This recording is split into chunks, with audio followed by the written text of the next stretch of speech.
सभी भाइयों को जय मूल्यवासी, जय आदिवासी, जय भीम। मैं बिलोर सिंह जमरा। आज हम 33वां आदिवासी सांस्कृतिक एकता महासम्मेलन के प्रचार प्रसार के आज 5वें दिन में हैं और आज हम भोपाल में पहुंचे हैं। और आज हम हमारे जो मध्य प्रदेश अजाक्स के प्रांतीय अध्यक्ष आईएएस संतोष वर्मा जी से हमने मुलाकात की है, उनसे निवेदन किया था, तो बहुत अच्छी हमारी मुलाकात रही और सर के तरफ से बोला कि हम आपको खाना खिला के भेजेंगे। तो आज हमारे साथ में आईएएस संतोष वर्मा जी है जो अजाक्स के प्रांतीय अध्यक्ष हैं। तो सर को जोहार, जिंदाबाद। आपकी जय सर। जय जोहार। सर से मैं स्पेशली इसलिए मिलना चाहता था कि हमारा समाज क्यों इतना पिछड़ा हुआ है, मैं सर से जानना चाह रहा था, क्योंकि सर एक बुद्धिजीवी वर्ग से आते हैं कि हम समाज के लिए क्या करें। जैसे हमारे से युवा लोग हैं, सामाजिक कार्यकर्ता हैं, कि हम समाज को कैसे बेहतर दिशा दे सकते हैं, तो हम सर से ऐसा मार्गदर्शन चाहते हैं। सबसे पहले तो आपको मेरे सभी आदिवासी भाइयों को जय जोहार, जय संविधान। जैसा कि आप सब लोगों को पता है कि हमारा जो आदिवासी समुदाय है वो कई वर्षों से पिछड़ा हुआ है और शासन प्रशासन की बहुत कोशिशों के बाद भी अभी वो स्थिति हम लोगों के लिए नहीं आई है कि जहां हम अपने आप को थोड़ा सा संतोषजनक स्थिति में प्राप्त कर लें। क्योंकि अभी भी कई बार ऐसा देखने में आया है कि चाहे वो शिक्षा की बात हो, चाहे वो रोज़गार की बात हो, चाहे स्वास्थ्य की बात हो, चाहे व्यापार व्यवसाय की बात हो, उन सब में अभी हम लोगों को आत्मनिर्भर होना बाकी है। उसके लिए हम लोग संघर्षरत हैं। ऐसा नहीं है कि शासन की तरफ से प्रयास नहीं हो रहे हैं, शासन की तरफ से भी काफ़ी प्रयास हो रहे हैं, लेकिन उसके बावजूद भी जिस परिस्थितियों में हम लोगों को, जैसे आज़ादी के 75 साल बाद भी जिस स्थिति में हमको होना चाहिए था, वहाँ तक अभी हम लोग नहीं पहुँच पाए हैं और उसमें अभी हमको लंबी यात्रा तय करनी है। जैसा कि अभी आप लोगों ने मुझे बताया कि 13, 14 और 15 जनवरी को एक बहुत बड़े स्तर पर आप लोग एक कार्यक्रम का आयोजन कर रहे हैं, आदिवासी सांस्कृतिक कार्यक्रम समारोह, और उसमें कई राज्यों के आदिवासी लोग आते हैं। जी। जब इस तरीके के आपस में समारोह होते हैं और हम दूसरे प्रदेशों के हमारे आदिवासी भाइयों के साथ मिलते जुलते हैं, तो स्वाभाविक है हर राज्यों की अलग अलग परिस्थितियां होती है। और मेरा ये मानना है कि जब इस तरीके के कार्यक्रम में हम आपस में एक दूसरे से परिचय करते हैं, तो हम लोगों को उनकी पद्धतियों को अपनाना पड़ेगा कि ऐसी कौन सी चीज़ है जो दूसरे राज्यों में है, जहाँ पर हमारे आदिवासी समुदाय के लोग कुछ और अच्छी चीज़ें, अच्छी प्रैक्टिस कर रहे हैं। उन चीज़ों को हमें अपनाना चाहिए और इसी उद्देश्य से इस तरीके के कार्यक्रम आयोजित किए जाते हैं। जी सर। मेरा सर, ये जी सर। जी सर, मैं जानना चाह रहा था कि हमारा जो समाज है अलग अलग जातियों में बटा हुआ है। कोई भिलाला, वायला, भील, गोंड, कोरकू है, और हमारा क्या है कि संगठित नहीं हो रहा समाज। तो इस कारण से क्या है कि हमारा जो समाज बिखरा हुआ है, तो हम ऐसा क्या करें कि हमारा समाज संगठित हो जाए और एक रूपता बनी रहे हमारा समाज। देखिए, आदिवासी समुदाय आज से नहीं, हजारों वर्षों से अलग अलग छोटे छोटे टुकड़ों में, फलियों में, पुरों में बटा हुआ है और ये हमारे यहाँ जो पुरानी गोत्र पद्धति है उस पर डिपेंड करता है। तो मेरे हिसाब से तो मेरा ये मानना है कि ये सब चीज़ें हमारी एकता में बाधा कभी नहीं बनती है। केवल हम लोग समाज के प्रत्येक व्यक्ति तक पहुंच नहीं पाते हैं, हमारे संसाधन सीमित है, इसलिए हम अपनी बात को हमारे समाज के हर व्यक्ति के पास नहीं पहुंच पाते हैं।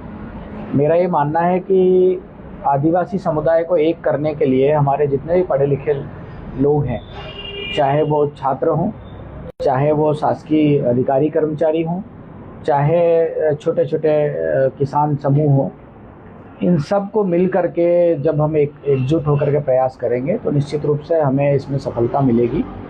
और ये जो विविधता जिसकी बात आपने की है, ये हमारे समाज की कमजोरी नहीं है, हमारे समाज की ताकत है। और जब ये ताकत एकजुट होकर के काम करेगी तो निश्चित रूप से हम अपना जो उद्देश्य है कि हम हमारे समाज को आगे ले जाएं, चाहे वो शिक्षा के क्षेत्र में हो, चाहे स्वास्थ्य के क्षेत्र में हो, चाहे रोजगार के क्षेत्र में हो, चाहे कृषि के क्षेत्र में हो, हमको सफलता मिलेगी ही मिलेगी। जी जी सर, हम पिछले 1-1.5 साल से हम D3 मतलब देजा, दारू और डीजे जो समाज के, हमारे आदिवासी समाज की सबसे बड़ी कुरीति बन गया, अभिशाप बन गया, उसको भी हम दूर करने की कोशिश कर रहे, एक अभियान चला रहे D3 मिशन के माध्यम से। तो सर हम आपसे जानना चाह रहे हैं कि ऐसा क्या करें, ऐसा कौन सा रास्ता अपना कि हमारा समाज में जो दारू का सेवन ज़्यादा बढ़ रहा है, शराब का सेवन, और जो बेटी का जो देजा होता था पहले एक सीमित मात्रा में होता था, आजकल खास करके भिलाला, बारेला और भील समाज में देजा ज़्यादा लिया जा रहा है। और तीसरा, शादियों में पहले हमारा पारंपरिक वाद्य यंत्र बजाया जाता, जैसे ढोल है, मांदल है, फेफारिया, ढोलिया है। आजकल डीजे का उपयोग बढ़ता जा रहा है, जैसे कि शासन की भी मंशा है कि डीजे के ऊपर प्रतिबंध लगना चाहिए। तो सर हम ऐसा क्या करें कि डीजे, दारू और दहेज के ऊपर थोड़ा सा रोक लगे? देखिए, ये तीनों जो है सामाजिक कुरीतियाँ हैं, और हम समझते हैं कि जब दूसरे समाज के लोग इन सब चीज़ों से मुक्त होते जा रहे हैं तो निश्चित रूप से हमारे समाज को भी इन तीन कुरीतियों से हमें मुक्त कराना चाहिए, और इसके लिए जन जागरूकता ही एकमात्र उपाय है। इसमें हमने देखा है कि हमारे समाज के जितने भी अलग अलग जगह पर सम्मेलन होते हैं, और जो हमारे समाज के थोड़ा सा एडवांस जो लोग हैं उनको इसमें आगे आना पड़ेगा। निश्चित रूप से आप ये मान के चलिए कि जब हम हमारी संस्कृति के नज़दीक पहुंचेंगे तो ये जो परंपरागत साधन है हमारे वाद्य यंत्रों के, जो हमारे मनोरंजन के साधन हैं, उनका धीरे धीरे उपयोग होना बंद होता जा रहा है। ये आधुनिकता के हिसाब से समय की मांग भी है, और लोग हमारे जो नए पीढ़ी के जो बच्चे हैं, जो हमारी संस्कृति और उसको, कला को जो है वो बहुत नज़दीक से नहीं देख पाते हैं और शहरों में जा कर के पढ़ते हैं, वो जनरली इन सब चीज़ों से अलग हो जाते हैं। तो मेरा ये मानना है कि जब भी हम हमारे परिवार में, हमारे समाज में, हमारे गांव में कोई भी एक सांस्कृतिक कार्यक्रम हो, तो हम लोग उसमें ये संकल्प लें कि हम हमारे परंपरागत वाद्य यंत्रों का ही इस्तेमाल करेंगे, किसी इलेक्ट्रॉनिक माध्यमों का हम इस्तेमाल नहीं करेंगे, तो निश्चित रूप से इसमें हमको सफलता मिलेगी। जी। रही बात दहेज की बात है, तो निश्चित रूप से मान के चलो कि कन्या या वधू मूल्य जो हम बात करते हैं, हमारे यहाँ जो देने की परंपरा है, उस वधू मूल्य को भी हम एक कुरीति के रूप में लें और कोशिश करें कि इसका हम कम से कम उपयोग करें, या इसको और किसी और रूप में भी हम कर सकते हैं। जी जी। कि भाई अगर पढ़ी लिखी लड़की है तो हम उसका जो है वधू मूल्य न लें, या बहुत गरीब है तो भी हम उसका वधू मूल्य न लें। तो धीरे धीरे निश्चित रूप से जैसे अन्य समाजों में दहेज प्रथा समाप्त हुई है, उसी तरीके से हमारे समाज में भी दहेज प्रथा ख़त्म हो जाएगी। लेकिन मेरा अभी भी ये मानना है कि जब जितना ज़्यादा शिक्षा का प्रसार होगा उतना ज़्यादा हम इन कुरीतियों से दूर होंगे। जी जी। सर मैं आपसे और ये जानना चाह रहा था कि आज दुनिया जो है प्रदूषण से ग्रसित हो गई है। अब भारत की बात करें तो यहाँ जो महानगर है हमारे, बहुत ज़्यादा प्रदूषण बढ़ गया है। एक ग्लोबल वार्मिंग का भी एक खतरा है दुनिया के ऊपर। तो सर हम एक संदेश था हमारा 33वां आदिवासी सांस्कृतिक एकता महासम्मेलन के माध्यम से कि जो आदिवासी जीवन शैली है उसके अनुसार हम दुनिया को संदेश देना चाहते हैं। तो इस बारे में सर, जो ग्लोबल वार्मिंग के बारे में या प्रदूषण के बारे में सर आपका क्या विचार है सर? देखिए, हम लोग जानते हैं कि हमारा जो आदिवासी समुदाय है ये हजारों सालों से अपनी परंपरागत तकनीकों के माध्यम से, चाहे उनका खेती करने का तरीका हो, चाहे उनका जीवन यापन का तरीका हो, वो पूरी तरीके से उनसे जुड़े हुए थे। लेकिन आधुनिकता के कारण वो अपने खेती की जो पद्धति है उसको उन्होंने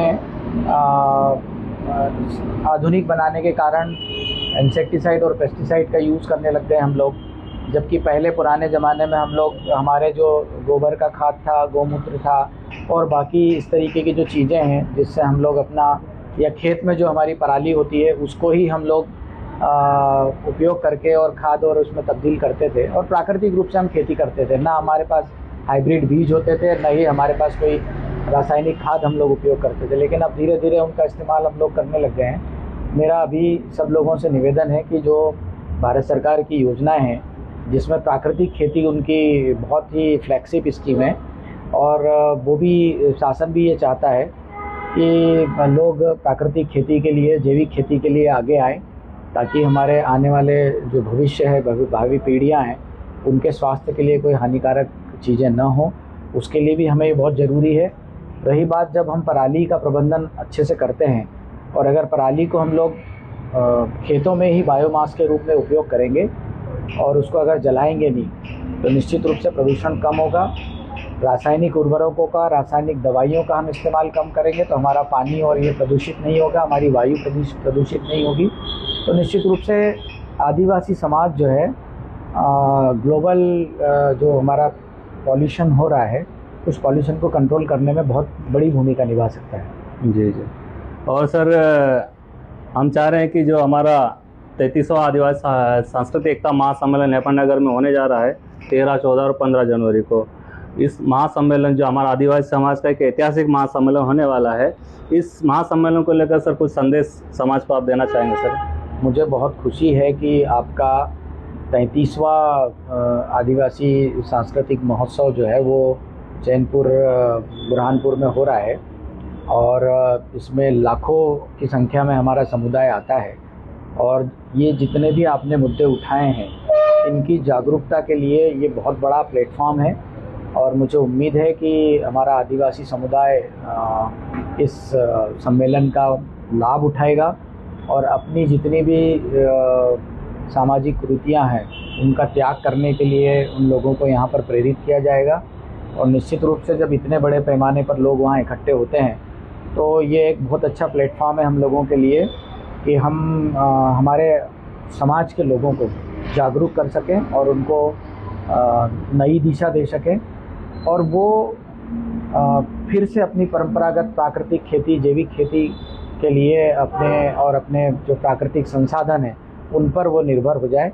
और मैं ये उम्मीद करता हूँ कि इससे न सिर्फ हम आत्मनिर्भर बनेंगे बल्कि हम समाज को भी एक नया संदेश दे पाएंगे। जी जी, इस कार्यक्रम के माध्यम। जी जी। ये था हमारे साथ में मध्य प्रदेश अजाक संघ के प्रांतीय अध्यक्ष IAS संतोष वर्मा जी और आज उनसे मुलाकात हुई। सर ने हमारे लिए इतना कीमती समय दिया अपना, इसके लिए सर को हम बहुत बहुत धन्यवाद करते हैं। सभी को जय जवाहर, जय आदिवासी, जय मूल निवासी, जय भीम। जय जवाहर, जय भीम।